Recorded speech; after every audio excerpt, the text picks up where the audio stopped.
Anyways, let's make oha soup today, guys. I started by boiling my proteins. I used some goat meat, some cow meat, some stockfish, and then some pomo. I boiled that with only peppers. I just pounded red and yellow pepper, and then with some seasoning powder, mixed it all together and covered it and allowed it to cook. While that is happening, I went ahead to prepare my cocoyam. I washed it thoroughly and then put it on fire to cook till soft. While that was happening also, and I went ahead to blend my peppers. Now, I like to blend my peppers with some crayfish, and I like to do a mixture of some yellow pepper, some shombo, some tatache, and then my crayfish. If you are using uziza seeds, please blend them at this point also. For this blending, I used my Relox Caterpillar Reloaded blender. Now, when your cocoyam is ready, you're going to see that it's very soft and it comes off the skin easily. That's when you know that it's ready, okay? Now, I'm going to go ahead to blend it, pound it, or I don't pound anymore. So I'll just recommend blending or using the food processor for it, because life doesn't have to be hard and it's faster. It saves you strength and it's actually faster. Visit your meat again. By now it should be very, very soft. They're going to add in some palm oil, then that pepper mix that you blended with crayfish.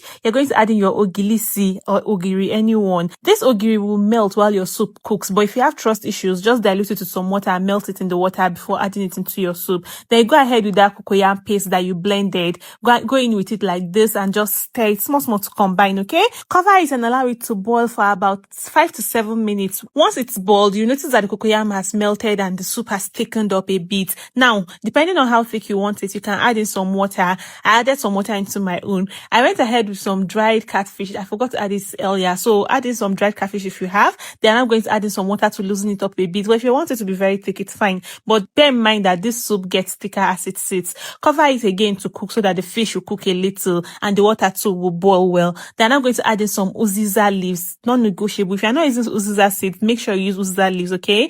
Then cover it and allow it to cook for about 3 minutes, after which you're going to add in your oha leaves. As soon as these oha leaves go into your pot, stir it to combine and turn it off. Some people even turn it off before adding oha leaves. Oha leaves not supposed to cook for long on fire, and that's it. Your oha soup is ready. And that takes me back to the story of people not believing I'm from Plateau State or that I'm in gas. I don't know why. Why do I not look like a Plateau babe? Well, to be fair, I actually do not look like a Plateau babe, but yeah, I'm Plateau, and I'm sure most of you here don't believe that I'm Plateau too. Anyways, for clarification, I'm Plateau. Thanks so much, guys, for watching, and I'll see you all in the next one. Bye.